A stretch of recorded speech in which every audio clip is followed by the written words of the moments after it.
Welcome fathers who are looking to inspire their kids and become fearless. This is the Become a Fearless Father show and I'm your host, Klaas van Oosterhout. I'm a father of 2 boys, husband and entrepreneur. This show is created to teach you how to take control and enjoy the most difficult job you've ever faced, fatherhood. I'm going to keep it real and share real life experience. A heads up, there is no magic pill. You will have to put in the hours, sweat and tears to achieve victory. Are you ready to improve your health, wealth, relationships, knowledge and become the hero your family needs you to be? I know you are. So get your pen and paper ready and let's become fearless fathers together. Welcome everybody and special welcome to Aaron Walker, aka Big A. Come on, Big A. So first of all, it's an honor for me to have you on the show. I feel really blessed to have you on, and let's start off with getting to know you a bit better. Tell us all about yourself, please. Well, hey man, thanks for having me on. First of all, you talking about an honor. It's an honor to be with you today, Klaas. I appreciate it, man.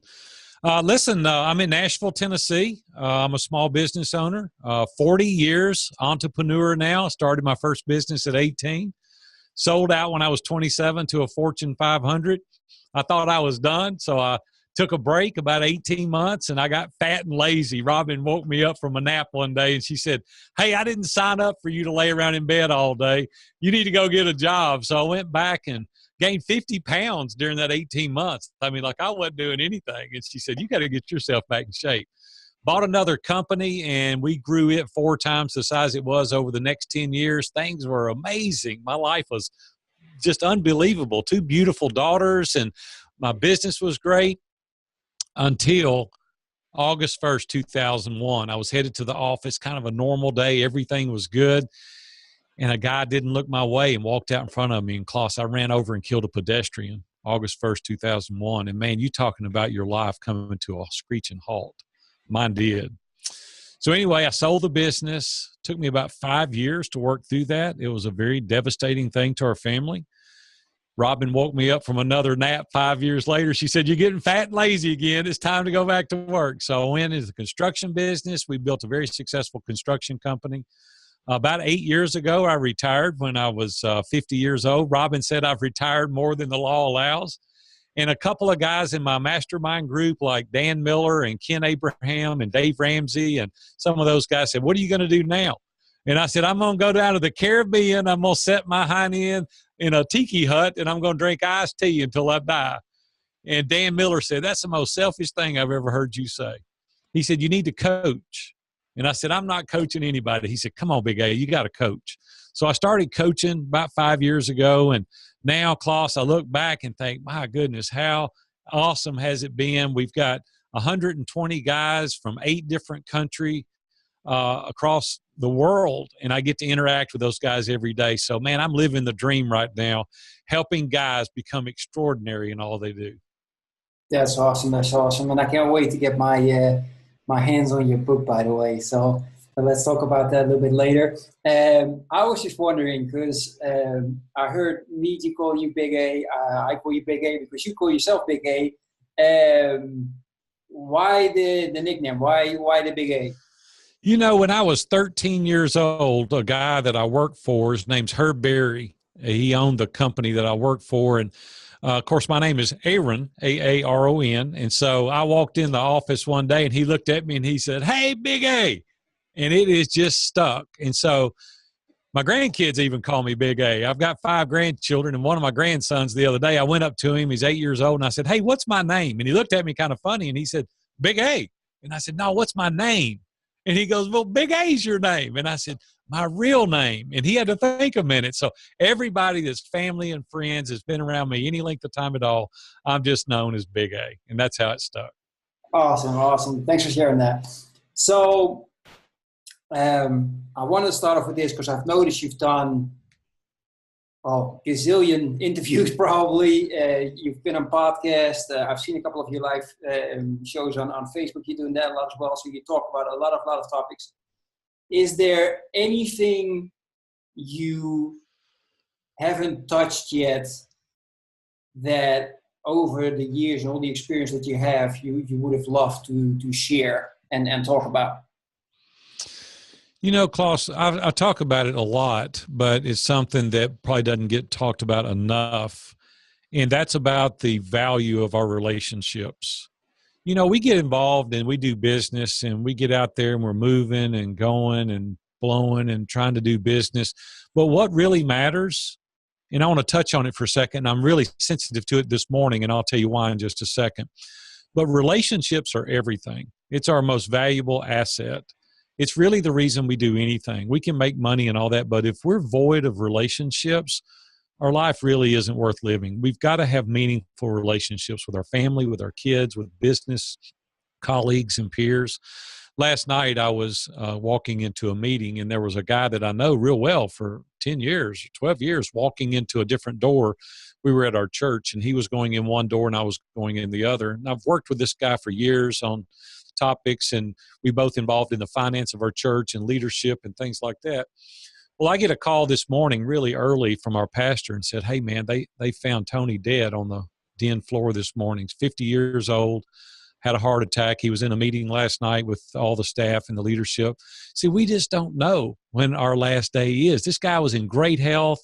You know, he wasn't overweight. He took care of himself, and he felt like he had a little bit of heartburn last night. You know, it's what he thought. And his wife went on to bed, and she got up the next morning and found him dead on their den floor.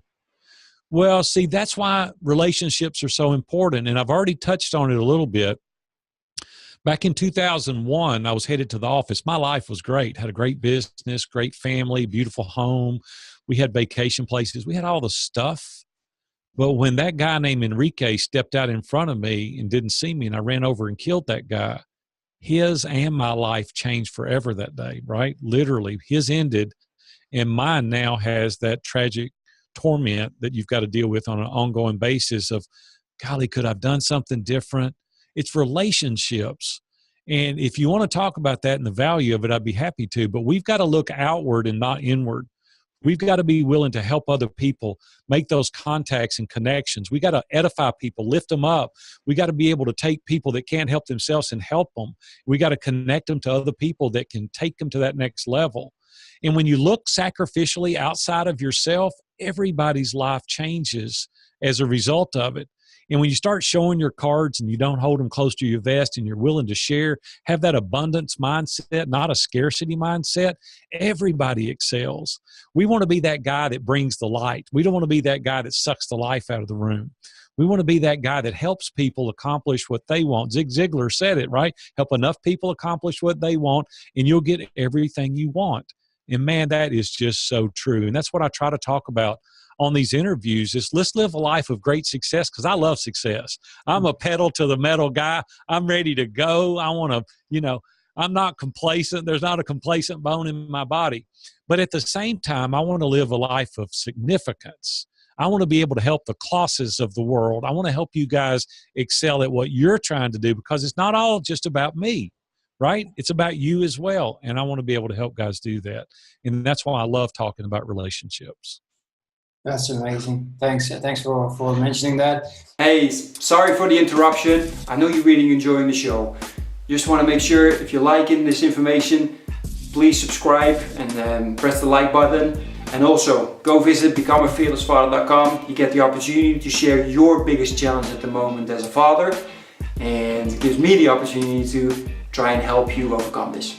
Thanks, and enjoy the rest of the show. You mentioned that, of course, that the most important thing is sharing, helping others. Right. You've noticed in this world, we're more involved in social media than actually involved with real people's lives. What is your approach, or what would you like to say to those people? How could they step away? Because everything is made like that. Facebook is made, so as soon as you start, by the time you finish, you're like, oh, wait a minute, where did that hour just go? What happened? How can people change their lives, bring change in them, so they start to realize that indeed the relationships, helping others, is way more important than your satisfaction for that moment in, for example, Facebook or YouTube or whatever people get stuck with. Yeah, here's the thing. Social media is a tool. and we don't really use it as a tool. And I suggest that we allocate time that we use social media. It's a great tool for us. We're able to do these Facebook Lives. We're able to get on and share things. What I hate, though, Klaas, is the Facebook persona.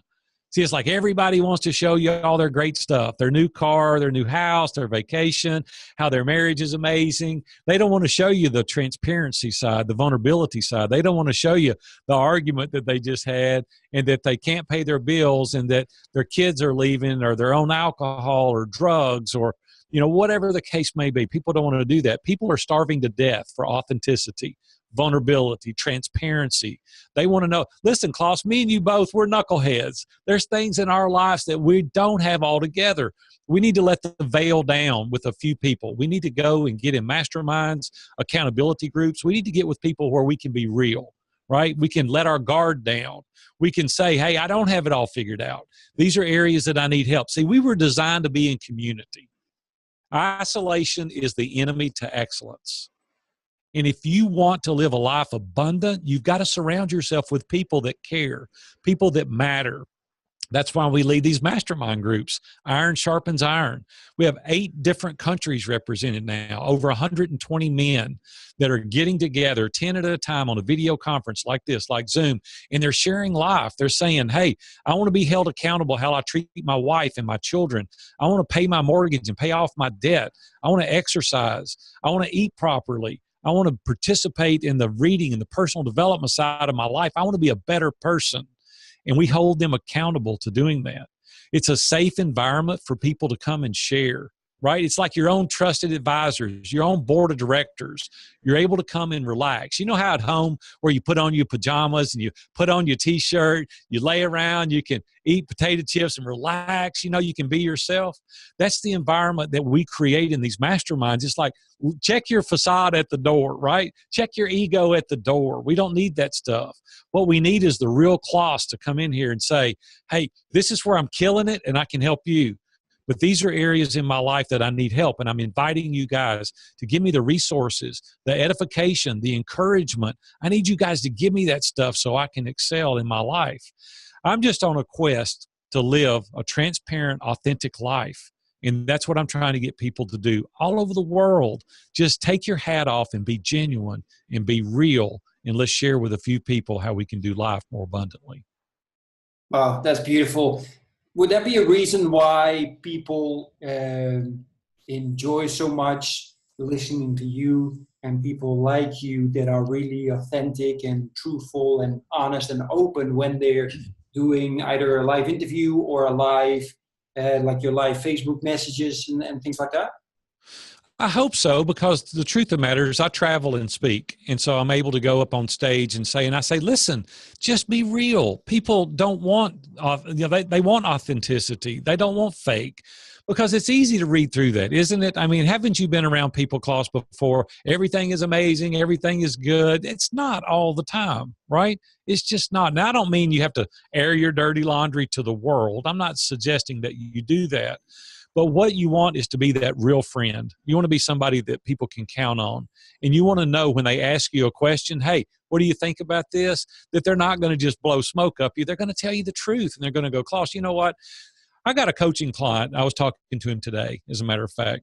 And I've been coaching him about 3 months. And the guy's amazing. He's got an amazing business. And so he told me he wanted to build relationships with other people to get on their podcast. And he wanted to do affiliate marketing with these folks. And so I went back, and we'll call him Tony for the sake of this conversation. That's not his name. Okay. We got to protect the innocent. So anyway, so I called him and I said, Tony, can I be honest with you? And he said, sure. I went over all of his stuff and looked at his Facebook and looked at all of his stuff. I said, you're the most selfish guy I've been around in a long time. He goes, what are you saying? You never talk about anybody else. You never edify them, lift them up, promote their books, promote their courses. You don't promote anything they're doing. You don't promote their coaching practices. You don't promote their conferences. You don't promote anything. It's all about you. And man, you could have heard a pin drop. The phone just went dead silent. You know what he said? You're exactly right. You're exactly right. I don't. And it's selfish. I said, listen, man, when you start promoting everybody else and you lift them up and you connect them with other people and you give resources and you call and say, hey, man, how can I help you? Do you know how easy it's going to be then to get on their podcast? Do you know how easy it is then to get them to endorse your book?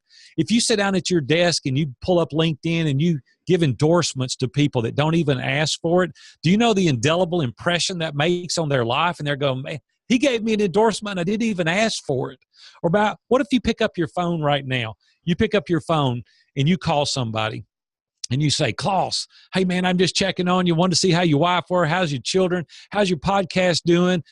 Well, you're waiting on the question. You're waiting on, okay, what's Big A want? He's going to get to it in a minute. And then I don't ask the question. I don't ask a question. I just say, I'm checking on you, man. And I hang up and you go, he really cared about me. I mean, like he was really calling me. But normally, here's how it goes. Klaas, how you doing, buddy? You know, go through all that. Hey, by the way, while I've got you, man, can you introduce me to, it's like now we're getting around to why you called, right? See, we don't want to be that guy. Another thing is, and I use this illustration with the phone, when the phone rings and Klaas's name comes up, something goes through my mind. It's like, I wonder what he wants to borrow. Or I wonder if he's going to be talking about somebody. Or is it, man, this dude brings the light. I can't wait to talk to him. He's encouraging. He's going to lift me up. I can't wait. He's going to give me good information, right? We make a determination every single time we call somebody and they see our name on that phone screen. And I want to encourage you to be the guy that brings the light, that brings the heat, that brings the encouragement to every single person that you're around. Don't call them just because you want to borrow something or just because you need something. Now we're building real relationships, right? Now we've got a friend. We got somebody that knows that we really genuinely care about them. And man, I'm just telling you, your life will change when you start doing that. Well, that's great advice. I must say, yeah, I'm guilty of also just writing people and asking them how they are and then putting in that question of something that you need from them.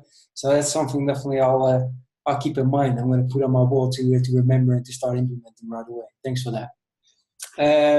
So your background, your whole life, you've been in entrepreneurship. I'd like to spend some questions on that. I've actually had several questions from fathers in regards to being an entrepreneur to focus on. Because in my opinion, you know, a fearless father should either be an entrepreneur already or really want to be one, and then definitely also want to teach, you know, his children what is needed to be a successful entrepreneur. So I was wondering, you know, what you as a lifetime entrepreneur, what's your philosophy on being an entrepreneur, entrepreneurship? Well, here's the thing. So when I was 13 years old, I started working at a local pawn shop. And by the time I was 15, I had decided that's what I was going to do for a living. I said, I want to do this. I love this. I love being around the people. I went to summer school and night school for about 18 months. I had enough credits to graduate the beginning of my junior year of high school. So I worked every day my junior year and my senior year. And then when I was 18 years old, I wanted to go out on my own, but I didn't have any money. I mean, I was broker and a convict. I didn't have any money whatsoever. Came from a very poor family. My dad was an amazing man. He just wasn't a great businessman. We lived in a little 600 square foot house. There were 4 children. My dad probably never made over $15,000 a year in his life. And so I thought, how am I going to get out on my own? So there was a couple of guys that I had met that had a lot of money, and I approached them and said, let's form a partnership and open our own business. And they said, how old are you? And I said, I'm 18. They said, we've never had anybody 18 years old approach us. And I said, well, listen, I've got experience. You got money. We need to put it together, open our own pawn shop, and we'll take it from there. Well, we did. And then we later sold out 9 years later to a Fortune 500 company. But it was because I took the initiative. Right? See, that's where we're missing it. We're waiting on people to come to us. They're not coming to you. Listen to me. They're not coming to you. You've got to go to them. You got to be the aggressor. You got to show the initiative. You got to reach out and say, hey, man, listen, I've got an idea that I think will be amazing for both of us. And you're going to hear no after no after no after no. Well, my mantra is can't, couldn't do it, and could did it all. Right? It's like, hey, keep on, keeping on, keeping on. I also say that we need to fear missing an opportunity more than we fear failure. See, I'm not afraid to fail. That's inevitable. That's part of the success, right? If you just sit on the couch every night and you go, man, I'm afraid to do this. I'm afraid to go out there. What are you afraid of? I mean, like, what is it? People are going to say, hey, Klaas tried this and it didn't work. What's for dinner? That's going to be the extent that they talk about it, but we allow that to always hold us back. Klaas, I couldn't lay in bed at night and think, would it have worked? That would kill me. I'm like, you know what? I'm going to try it. I'm going to go for it. And if it doesn't work, I'll pivot and turn and change, and I'll do something different. But man, I want to live a life of adventure. I want to go for it. I don't want people to hold me back. And so me being an entrepreneur is going for it. It's like you can go and punch that clock if you want to and work for the other guy. You're going to make the same regardless of how hard you work. I don't want to do that. If I want to make more money, I'm going to work harder. I'm going to be creative. I'm going to invite team members to come on to take us to that next level, right? I want to be able to go, you know what? I make my own destiny in way. I'm a Christian by faith, so God is in charge of my future, and I realize that. But I got to work like it depends on me and trust like it depends on God. And that's the way I live my life every single day. I love being an entrepreneur. I haven't had a paycheck in 40 years, right? I've stopped working for the other guy when I was 18 years old. Some people say, well, I don't have the ability to do that. Yes, you do have the ability to do that if you want to. You just got to be able to formulate a plan to execute on a daily basis very consistently until you can make that side hustle work. You can quit working for somebody else if you want to. Nothing wrong with it if you want to work for somebody else. That's great. But if you don't want to, I promise you, you can work hard and consistent. Have that grit, determination, and perseverance. You can excel at everything you do if you want to. Consistency is your number one tool, though. Nice. So, yeah, you mentioned consistency. You mentioned initiative, making sure you go out there. What other skills or abilities would make someone like a successful or a good entrepreneur? Well, it depends on the trade or the industry that you're in. There's different skills that are necessary to do different trades. But I think having heart and passion, the other thing is purpose. And here's the thing. Passion won't keep you going but so long. People say, you got to do what you have passion about. That's an exhaustible resource. And eventually it wears out. Let me give you an example. Klaas, do you have children? Absolutely. Yeah. How old is one of your children? 5. And what's his or her name? Diego. Okay, Diego.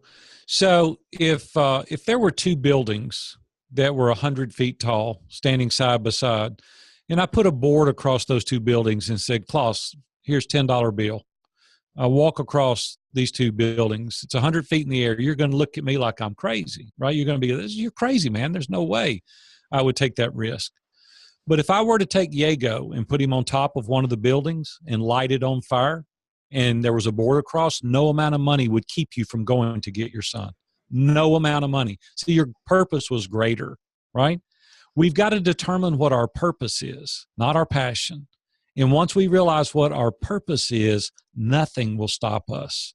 I go to bed every night thinking about ISI Mastermind. How can I add value? How can I help these guys? How can I give resources? How can I hold them accountable? What can we do to radically change their life? And I get up the next morning, it's first thought on my mind. What can I do today? See, I'm passionate about it, but there's a greater purpose, and the greater purpose is helping ordinary men become extraordinary in all they do. See, it's not just the personal side, but it's the professional side as well. Because in our mastermind groups, we spend equal time on both. And the reason is because I can teach you how to make money. It's not that hard to make money. It's really not. But if you do it at the expense of your family, you still come home a loser. And if you make a ton of money at work and you come home with a pocket full of it to a house full of strangers, you fail miserably. See, businesses come and go. I can start more businesses. I can do whatever. It doesn't have a memory. But my wife and children, they remember, right? I only get one go through with those children. I don't get a do-over, right? I get them about 15 or 16 years, and then they get their license, and they're kind of out on their own. And 18, they move out and go away. I don't want to forego that. I don't want to lose that time, because that's where I'm making the biggest impression on my children and on my wife. I've got to be the leader at my home first, and then I can go out and be a leader in the community. So we build boundaries around our time. We're very, we're very intentional about prioritizing our priorities. We really want to add the bandwidth that we have to the things that matter the most. Gary Keller and Jay Papasan wrote a great book called The One Thing. We've got to figure out what that one thing is. And once we discover that, have a great amount of passion coupled with immense purpose, and you'll excel at everything you do as an entrepreneur. Well, that's good. I wrote the book down, so gonna look for that one. Thanks. So you also spoke about your children.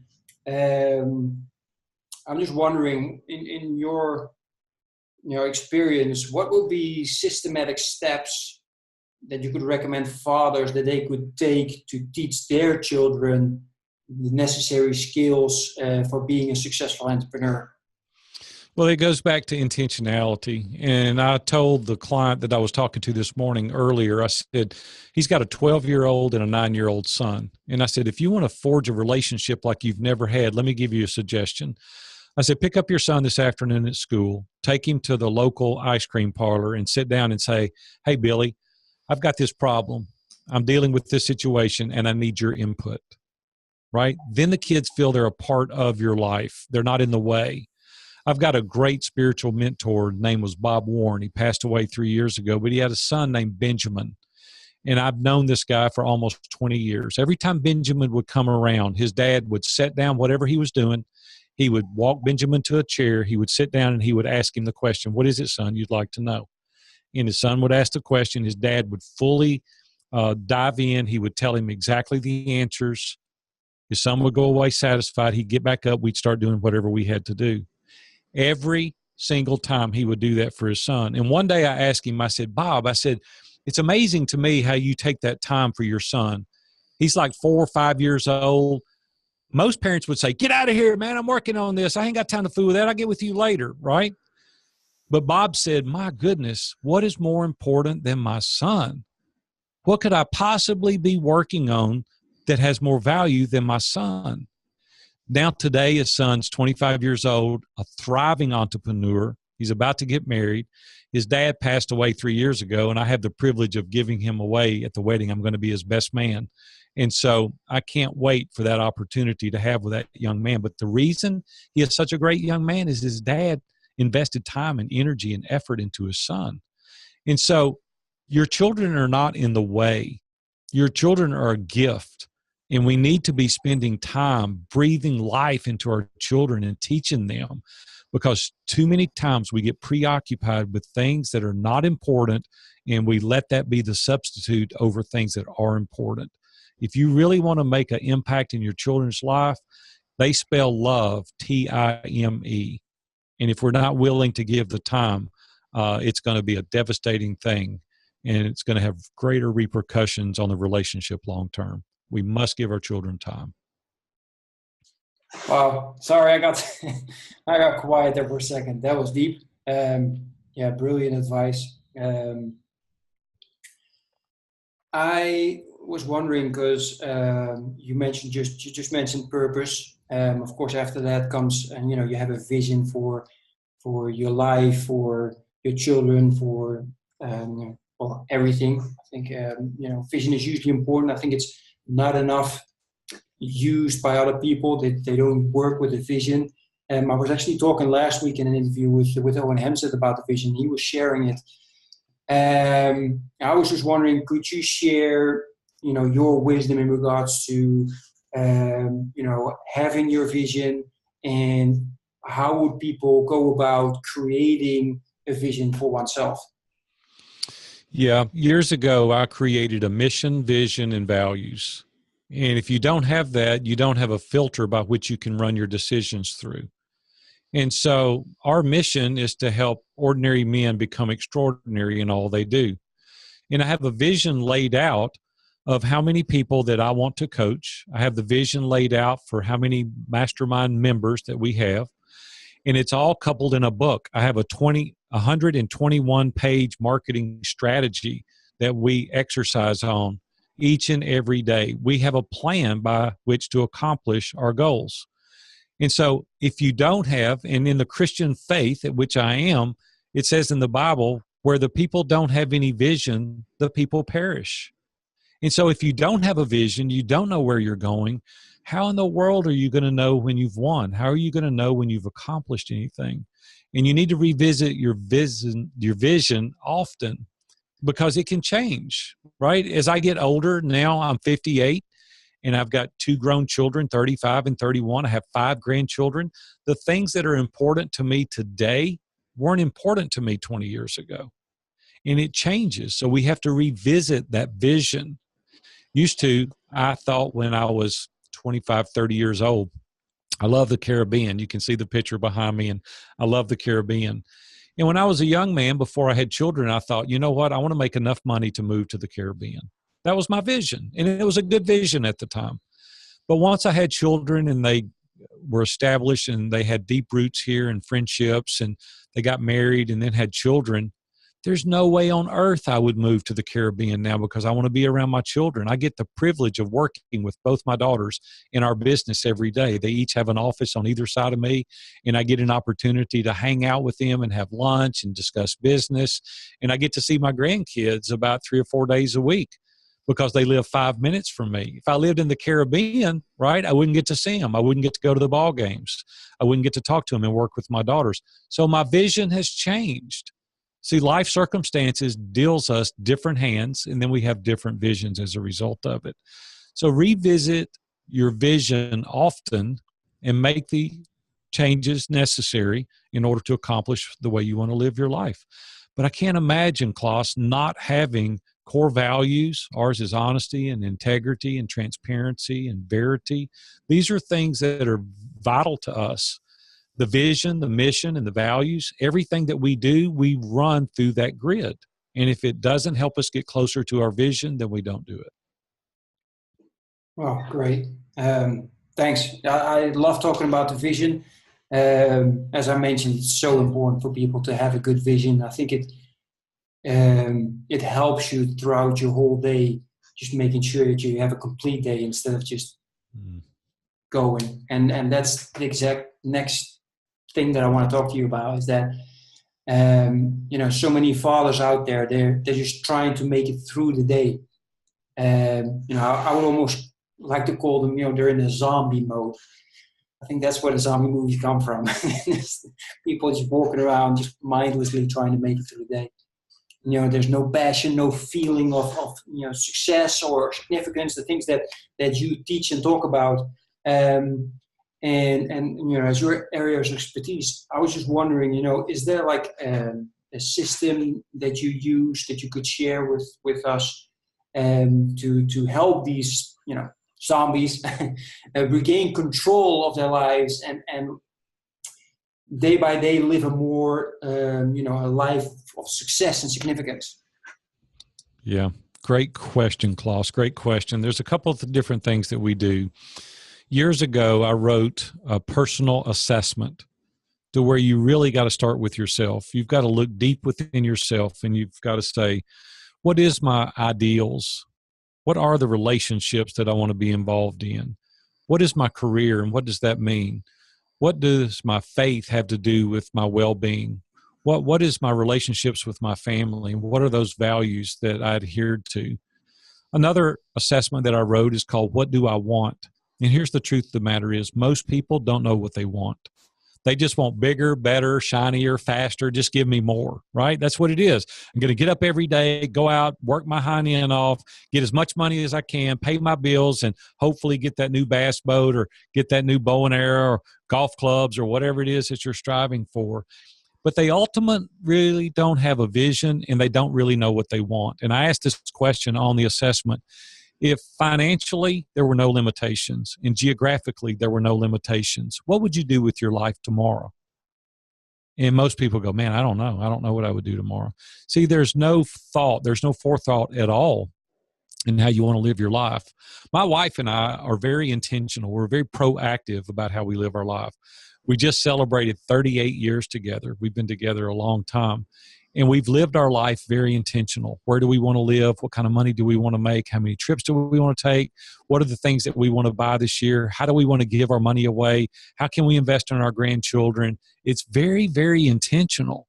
Well, most people are just living their lives reactive, not proactive. Whatever emergency is for the day, that's what they're dealing with. Well, to me, that would be very miserable. It would be miserable to just live your life reactive. Just whatever comes at you, you deal with it today. That's not living a life to an abundance. That's not living a life of adventure. That's living a life that's drudgery. I can't imagine doing that in this zombie attitude that you're talking about. Well, what do you think you're conveying to your children? The same thing, right? They're going to model what you teach. And if you don't teach to have a spirit-led life, or you don't live in abundance, or they're not going to have it, right? What you do in moderation, they're going to do in excess, whatever that is. So if you really are living that zombie life, it's going to be 10x for your kids, because that's what you've modeled. You know, I've watched our adult daughters, and they've kind of set up their home like our home, because that's what they were modeled. Certain things go in certain places. They have different rituals that we did at home. See, what are you teaching your sons? What are you teaching your daughters today? Because that you're the model. That's how they're going to live their life. So listen, we've got to be very intentional and very careful, because it's incumbent on us as a dad to live that life, to teach your children how to live that abundant lifestyle. So man, you really got to dive into these personal assessments.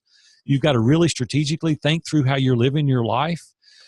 Klaas, I don't know about you, but I don't want to die with regrets. I don't want to lay there on my deathbed one day and go, man, I should have done this. I should have done that. I don't want to, you know what? I want to lay there and go, man, I did everything that I wanted to do. I accomplished the goals. I accomplished the task. I've lived a good life, and I have no regrets. It would be terrible to lay there one day and look back and say, I should have spent more time with my son.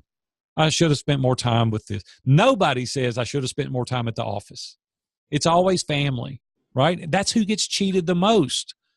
We've got to build these boundaries and say, I'm willing to do whatever I can do in this time frame. You got to prioritize your priorities. My good friend Rory Vaden wrote a book called Procrastinate on Purpose. And what he teaches in the book is there's only about 5 or 6 things that you really should be devoting your attention to. Everything else should be a no. But you've got to decide what's important for you. And once you do that, you'll have the bandwidth to spend on the things that are important, because you've elected to annihilate the things that are not bringing value to you or your family. And you're going to excel at what you do because you focused on what's really important. So if you want to train your children up right, live a proactive life and not a reactive life. Excellent, excellent. Well, I hope that a lot of people are going to follow your advice. I absolutely agree. The other day I was walking on the street and I saw 2 kids walking, overweight, and their heads were down and they're just shuffling a little bit. And I was like, wow, what happened to the kids? Poor kids. And then 5 meters behind them was their dad. Just same way. Yep. I was like, wow, poor kids. Yeah. I hope one of the 3 wakes up one day and decides to make a change. Klaas, I'm glad you said that, because there's a greenway that I walk on 3 or 4 days a week. And it's about several miles long. And I go down there and I shoot videos down there and I'm walking down there. And I've done experiments on the walking trail before. People pass me, their head down. They don't say anything. They go right by. They don't nod. They don't say good morning. They don't anything. And then I let 3 or 4 people go by. Everybody's the same. And I'm like, okay, I'm going to change the attitude of the greenway. So people come at me. I say, hey, man, what's up? Give them knuckles. Give them 5. Come on, you can do this. And now before you know it, the whole greenway, their head is up. They're exercising more. They're walking fast, right? See, we can create that environment at our home. Like you come home every day and it's bad, and the sky's falling in. It's going to be bad. And you're the victim mentality. Well, that's what you're teaching your kids. But if you come home, I remember used to when it would storm at my house, my daughters would look at me. Ever how I responded, they were going to respond. I was like, hey, we're good. We need the rain. It's going to be good. Don't worry. The attitude changed. But if I'm like, oh my gosh, this is going to blow the house away, they're scared to death, right? It's that way in every arena of our life. Your children are watching the parents and the way that they're leading, and that's what they're going to model. So you got to be careful, man. You're setting a tone at your home. And you've got to be that leader at home to set a positive example. Exactly. Like, absolutely. I like that you even mentioned, because that made me just think, that you're walking. I mean, you got nothing to do with those people, but then still you trying to change even their, whatever's going on with them to be like this instead of like this. Right. I'm going to remember that. Next time I see them, I'm going to see if I can do something too. Hey, I wrote a little blog post not long ago. I went to the Panera Bread. It's a little restaurant here, and I had breakfast. And I sat at the front door on purpose, and people that walked through the door, I looked at them real solemn. I didn't smile. I didn't nod. I didn't do anything. I just looked at them. That's exactly how they looked at me back. Nobody spoke. Everybody went right by, got their breakfast, and left. The next 15 minutes, everybody had left. The next 15 minutes, everybody come in. I'm like, hey, man, good morning. How's it going? You having a good day? Everybody smiled. And when they left, they said goodbye. And I'm like, man, we can affect so many people that we're around if we're willing to bring that kind of disposition. You just think about at home, the attitude that you bring. I promise you, it sets the tone at home. So, man, go home tonight and go, hey, come on, let's go watch a movie together. Let's hang out. Let's go out and pitch ball. Let's go in here and play a board game. Let's do something, right? Don't come in with your head down. I'm wore out. Leave me alone. Get out of my face. Well, you know what's going to happen? You're going to wonder when those kids grow up and go away why they don't come back. They don't want anything to do with that. What you want is your kid not wanting to leave. And when he does leave, he wants to visit you often, right? Because it's fun, it's challenging, it's encouraging. And that's what we can do as parents. Hey, listen, it's not too late. If you haven't done that, you're watching this or you're listening to that, it's not too late. I don't care what happened yesterday. What I'm concerned about with is today, right? You can affect your lives and the kids' life today moving forward. Change your disposition, change your attitude, and let's go for it today. Forget what's yesterday. Let's look forward to tomorrow. Absolutely. Wow. You're doing exactly what I expected. Just dropping bombs, wisdom, knowledge, and just inspiring the hell out of me. Thanks a lot for that. I really appreciate it. So people, big A, woo! Awesome. So listen, what I also want to talk to you about, because what I do is, well, as you know, I just started with this whole project of becoming a fearless father. And the first thing I'm trying is just making sure that I give tons of value and I'm helping everybody out. And what I got on my website is immediately just starting off with, hey, what's your biggest challenge? And one of my friends, he was in a program with Niji Sobo as well. And he wrote me a question, and I didn't have a direct answer, and I was hoping that you do, since you also have two daughters. He was mentioning that, I got two daughters, and what I'm really struggling is like, what can I teach them to identify and avoid the evils of this world? Oh, yeah. Well, the thing is that you've got to inspire and you've got to parent deliberately daily, right? You can't just go in one day and go, hey, I'm going to change your whole life and here's the rules. They got to gain your trust. They've got to be with you. They've got to understand you. They've got to know what your values are. And at our house, we had core values. There was things that we stood for. There was things that we implemented in a strategy. And not to make this all about faith, but for us, the Bible is the guidebook because I'm Christian by faith. And so we're going to live by those principles. And we would teach our children those principles because it's our faith. And I'm not imposing that on anybody listening to this interview, but the interview is about me. I'm just telling you who I am as a person. So that is how we establish our values and we teach our children.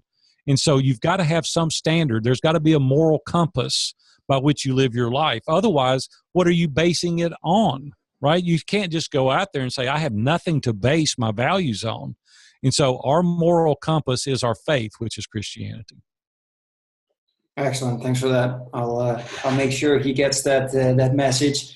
So, I really appreciate the fact that you've been on.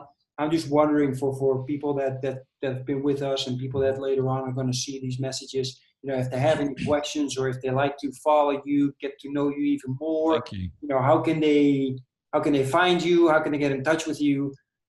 Thank you. Well, I appreciate that, Klaas. Thank you. It's been a real delight for me to be with you today. Thank you for the invitation. You can reach out to viewfromthetop.com, and all of our social media platforms are there. But let me tell you where our strength is. Our strength is in masterminds. And I've been in a mastermind group now every week for 20 years with groups, and it's been absolutely radically life transformational to have like your own board of directors, have people every single week that you can count on being there, listening, encouraging you on, helping you, and covering these accountability issues in your life. Listen, we can't do it alone. I'm just telling you, you cannot be all you were intended to be alone. And so I really want the men to consider these mastermind groups because nothing against women. It's just our niche market is men. That's what I've elected to help them be a better person in personal development, be a better husband, a better dad, a better business person. That's what we want. We want to iron sharpens iron. As one man sharpens another, just as iron sharpens iron. That's what we're about. We're about letting sparks fly because we want you to be all you were intended to be. So if you'll just go to viewfromthetop.com, you're able to get all of our contact information. My phone number's there. My email is there. Facebook, everything's there. And I'd love to have a conversation with you. Great. Well, thanks for that. Hey, go get a copy of my book too. Go get a copy of the book, View from the Top. You can get it on Amazon. The Audible is on there. The Kindle version is there. Reach out to me if you want an autographed copy, and I'll be glad to sign it and send it to you. Man, I'm telling you, in this book, we cover everything. You're talking about raw and transparent. I don't hold anything back in this book, and I think it can help take your life to that next level. Great. I'm so happy that you brought that up before the end, because that's one thing that I wanted to know a little bit more about from you. And as soon as possible, I'm going to reach out to you because I definitely want a signed copy. Awesome. I'd love to send it to you, Klaas. Great. Thanks again. So thanks again for being on. I have a couple of more questions that hopefully, who knows, maybe in some months or a year or so, we can get back together and we can talk more about those topics. Let's reconvene, man. I'd love to come back on your show. You're a great host, and I know you've got a great audience. So I'd love an invitation to come back, and we'll have another discussion. Fantastic. All right. Well, thanks again. And all right, buddy. I'll talk soon. Bye-bye. All right. See you, man. Are you still meeting up with your friends now that you're a father? Kids making you stress out. You got no time for yourself to work out, read, or relax. Can you still remember the time you were hanging out with your friends, feeling energetic, happy, and confident? Spending time together and talking about your life and your crazy dreams.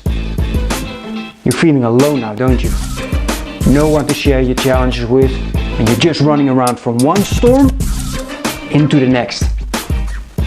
Well, it's time to change this now. Join me and the Brotherhood of Fearless Fathers to speak on a weekly basis with like-minded dads to crush your challenges, face your fears with determination, be held accountable, and regain control of your life.